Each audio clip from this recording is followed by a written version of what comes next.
그러므로 사랑하는 자들아, 너희가 이것을 바라보나니 주 앞에서 점도 없고 흠도 없이 평강 가운데서 나타나기를 힘쓰라.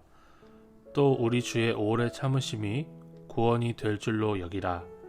우리가 사랑하는 형제 바울도 그 받은 지혜대로 너희에게 이같이 썼고, 또 그 모든 편지에도 이런 일에 관하여 말하였으되 그 중에 알기 어려운 것이 더러 있으니 무식한 자들과 굳세지 못한 자들이 다른 성경과 같이 그것도 억지로 풀다가 스스로 멸망에 이르느니라. 그러므로 사랑하는 자들아, 너희가 이것을 미리 알았은즉 무법한 자들의 미혹에 이끌려 너희가 굳센 데서 떨어질까 삼가라. 오직 우리 주 곧 구주 예수 그리스도의 은혜와 그를 아는 지식에서 자라가라. 영광이 이제와 영원한 날까지 그에게 있을지어다. 오늘 본문은 베드로 후서의 마지막 부분입니다.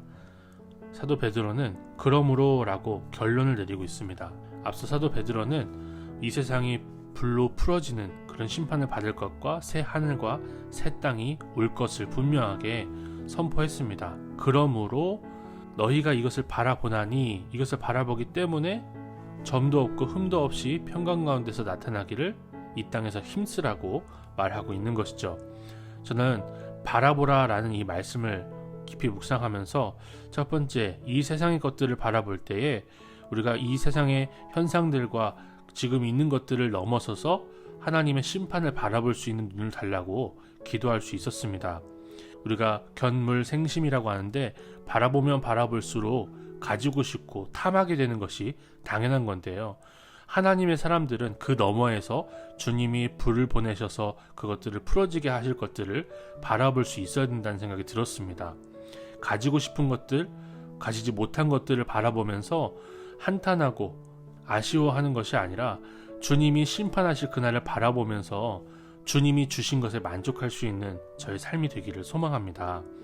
두 번째로, 바라보라고 하셨으니 주님이 약속하신 새 하늘과 새 땅을 바라보기를 소망합니다. 내게 주실 영광을 바라보길 원해요. 이 땅에 당장 없을지라도 믿음의 눈으로 바라볼 수 있기를 소망합니다.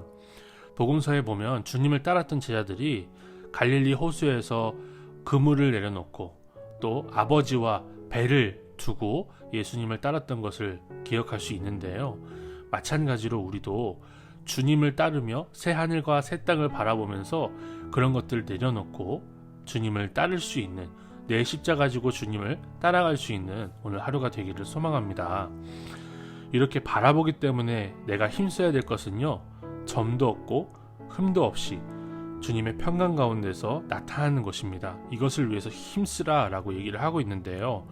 그러면서도 사도 베드로는 주의 오래 참으심이 구원이 될 줄로 여기라 라고 합니다.